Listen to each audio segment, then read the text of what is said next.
सभी को नमस्कार, जोहार। और सर्वप्रथम मैं देश दुनिया के तमाम मेहनतकश मजदूरों को मजदूर दिवस की हार्दिक शुभकामनाएं एवं बधाइयां देता हूं। दोस्तों, अगर गौर फरमाया जाए तो दुनिया में दो ही तरह के लोग होते हैं। एक होते हैं मालिक वर्ग और दूसरे होते हैं मजदूर वर्ग। मालिक वर्ग के अंतर्गत वैसे लोग आते हैं जो मजदूरों से अपने लिए अपने काम करवाने के लिए उनका समय खरीदते हैं, और मजदूर वर्ग अपने समय को बेचते हैं। जाहिर सी बात है कि मालिक का हमेशा यह प्रयास रहता है या कोशिश रहता है कि वह कम से कम पूंजी में इन मजदूरों के माध्यम से अधिक लाभ प्राप्त करे, और मजदूर की कोशिश रहती है कि वह जो समय उनके हाथों बेचा है उस समय में उन्हें भरपूर वेतन और सुख सुविधाएं प्राप्त हो। लिहाजा दोनों के बीच हमेशा संघर्ष, खींचातानी और हमेशा उनके बीच टकरार होते रहती है। बात अगर 18वीं सदी की जाए तो उस दौर में मालिक के द्वारा मजदूरों से 15-15 घंटे तक काम करवाया जाता था। इसके अतिरिक्त सप्ताह में कोई छुट्टियां नहीं हुआ करती थी, यानी कि ज़्यादा काम भी करना है, सुविधा भी नहीं है, छुट्टियां भी नहीं है। इसके लिए मजदूरों ने हमेशा अपने हित के लिए संघर्ष किया है, और जब तक दुनिया रहेगी तब तक मजदूर और मालिक के बीच में संघर्ष जारी रहेगा। जहाँ तक बात है 1 मई को मजदूर दिवस मनाने का, तो इसके पीछे का जो इतिहास है उस पर थोड़ा सा हम लोग चर्चा करना चाहेंगे। दरअसल 1886 की बात है, 18वीं सदी की बात है, जब अमेरिका के मजदूरों ने अपने मालिकों के विरुद्ध संगठन बनाना शुरू किया, मजदूर यूनियन बनाना शुरू किया, और सरकार से या कॉरपोरेट से अपने हक के मांग के लिए संघर्ष किया। सबसे पहले 5 सितंबर 1882 की बात है, जब मजदूरों ने पहली बार संगठित होकर यूनियन बना करके अमेरिका के सड़कों पर परेड किया था। धीरे धीरे लोग जुड़ते गए और मजदूर संघ हमेशा मजबूत होते गया। अब मैं बात करता हूँ 1 मई 1886 के विषय में। तो 1 मई 1886 का दिन जो है वो पूरे विश्व के लिए और ख़ास करके मजदूरों के लिए एक ऐतिहासिक दिन है, एक टर्निंग पॉइंट है। दरअसल वहाँ के मजदूर चाहते थे कि उनसे जो 15-15 घंटे काम करवाए जाते थे उनको घटा दिया जाए, 7 से 8 घंटे कर दिया जाए। दूसरी उनकी मांग थी कि उनकी वेतन में वृद्धि की जाए, सम्मानजनक वेतन दिया जाए। और तीसरी महत्वपूर्ण मांग थी कि सप्ताह में 1-2 दिन छुट्टी दी जाए, जिसमें मजदूर अपने निजी काम को कर सके। लेकिन वहाँ के कॉरपोरेट और वहाँ के सरकार को इनकी आवाज़ सुनाई नहीं दे रही थी। मजबूर होकर के वहाँ के यूनियन ने एक बड़ा बम विस्फोट किया, और उस बम विस्फोट में कुल मिलाकर के 7 पुलिसकर्मी मारे गए और 8 वहाँ के आम मजदूर भी मारे गए थे। बहुत ही बड़े पैमाने पर गिरफ्तारियाँ की गई, कार्रवाइयाँ की गई। उसके बाद विभिन्न प्रकार के उन पर मुकदमे चलाए गए। इसी तरह बात बढ़ती ही गई, संघर्ष जारी रखे गए।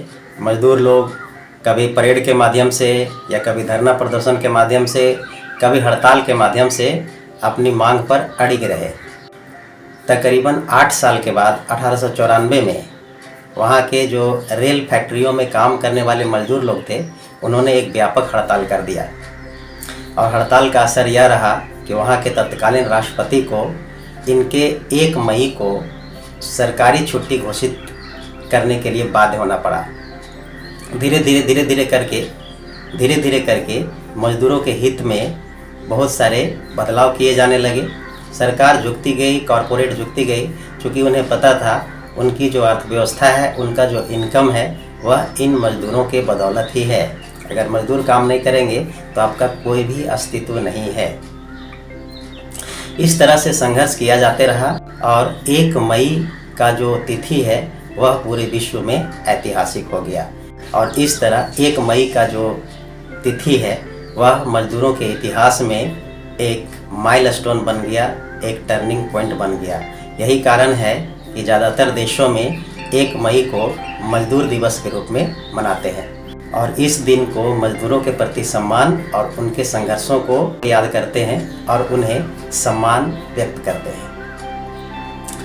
बात अगर भारत की जाए तो भारत में सबसे पहले यह जो मई दिवस है या मजदूर दिवस है वह मनाया गया था 1923 में। दरअसल भारत की जो राजनीतिक और यहाँ की जो सामाजिक पृष्ठभूमि रही वह दुनिया के अन्य देशों से कुछ अलग ही रहा। आपको जानकर आश्चर्य होगा कि उस दौर में हमारे देश में 2 प्रकार के मजदूर विरोधी प्रथाएं लागू थी। एक प्रथा थी वतनदारी प्रथा और दूसरी प्रथा थी खोटी प्रथा। वतनदारी प्रथा क्या थी? तो वतनदारी प्रथा के अंतर्गत खास करके शूद्रों को ज़मीन का एक टुकड़ा दे दिया जाता था, उन्हें किसी गांव में बसाया जाता था। इसके एवज में पूरे ज़िंदगी भर उन लोगों को उस गांव के लिए काम करना पड़ता था। और काम मतलब कैसा काम, आप समझ सकते हैं कि शूद्रों से कैसा काम करवाया जा सकता था। पूरे गांव की साफ़ सफाई, पूरे गांव की सेवा उन्हीं के जिम्मे में थोप दिया जाता था। यह बहुत ही कष्टकारी एक कानून था उस दौर में। बाबा साहब भीमराव अम्बेडकर ने कानून बना करके और अंग्रेज़ों के मदद से या राजाओं के मदद से इस प्रथा को उन्होंने समाप्त करवाया था। दूसरी प्रथा थी खोटी प्रथा। इस खोटी प्रथा के अंतर्गत जो लगान वसूल करने वाले अधिकारी हुआ करते थे वे अपने आप को स्वयंभू मानते थे, अपने आप को राजा मानते थे। वे ग्रामीणों पर और शूद्रों पर एक शासन और हुकूमत चलाते थे, उसका विरोध कोई नहीं कर सकता था। तो एक तरह से वे तानाशाही करते थे। बाबा साहब भीमराव अम्बेडकर ने इस कानून को भी समाप्त करवाया और बाबा साहब ने बहुत सारे पहल किए जो कि देश के मजदूरों के हित में रहा और उनके जीवन स्तर को सुधारने में मददगार साबित हुआ। यह बाबा साहब भीमराव अम्बेडकर का ही एक देन थी, एक सोच थी कि उन्होंने महिला श्रमिकों के हित में भी बहुत सारे निर्णय लिए, उनको मातृत्व अवकाश दिलाना और इस देश के मजदूरों को जो कि 15-15 घंटे काम करने के लिए बाध्य होते थे, अब उन्हें 8 घंटे काम करने के लिए छूट मिल गई। इसके अतिरिक्त अगर महिला श्रमिकों की बात की जाए तो उनके लिए मातृत्व अवकाश की सुविधा यह जो बाबा साहब भीमराव अम्बेडकर का ही देन है। नमन करते हैं ऐसे विश्व धरोहर महापुरुषों का जिनके मदद से श्रमिकों के लिए बहुत सारी सुविधाएं प्राप्त हुई जो कि आज भी प्राप्त हो रही है। आपको यह भी जानकर आश्चर्य होगा कि मजदूरों के हित में संघर्ष करने के लिए 15 अगस्त 1936 को इंडिपेंडेंट लेबर पार्टी नामक संगठन का निर्माण किया था और उनके वे सक्रिय सदस्य थे। ज़रूरत पड़ने पर वे इस संघ के माध्यम से लाखों के संख्या में मजदूरों का वे नेतृत्व भी करते थे, उनके आवाज़ को बुलंदी देते थे, उनको हमेशा हौसला और ताकत प्रदान किया करते थे। तो बेशक बाबा साहब भीमराव अम्बेडकर ने इस देश के मजदूरों के हित में ढेर सारे काम किए, ढेर सारे बदलाव किए, ढेर सारे नियम और कानून बनवाए। तो नमन करते हैं ऐसे ऐसे विश्व धरोहर, ऐसे ऐसे लोगों का, ऐसे ऐसे महापुरुषों का जिन्होंने मजदूरों के हित में अपने आप को न्यौछावर किया। आज मजदूर दिवस के शुभ अवसर पर हम इस प्रकार के तमाम संघर्षों को याद करते हैं और अपने देश के या दुनिया के तमाम मजदूरों के प्रति सम्मान व्यक्त करते हैं, क्योंकि ये मेहनतकश मजदूर ही हैं जिनके वजह से पूरी दुनिया चलती है। अगर गौर फरमाया जाए तो एक सुई से लेकर के जो बड़े बड़े शिप्स होते हैं उसके निर्माण तक, ऊंचे ऊंचे बिल्डिंग, चाहे कुछ भी निर्माण कार्य हो, अगर गौर फरमाया जाए तो इस दुनिया के एक एक कण कण में आपको मजदूरों का योगदान स्पष्ट नज़र आएगा।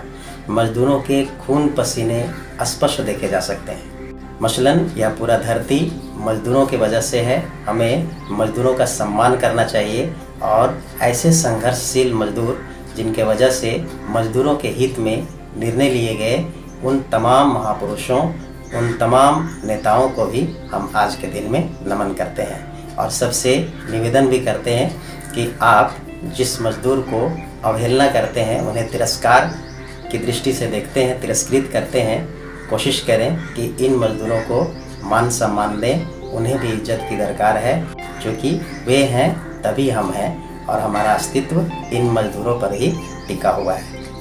एक बार फिर से आप सभी को मजदूर दिवस की ढेर सारी शुभकामनाएं। Thank you. जोहार।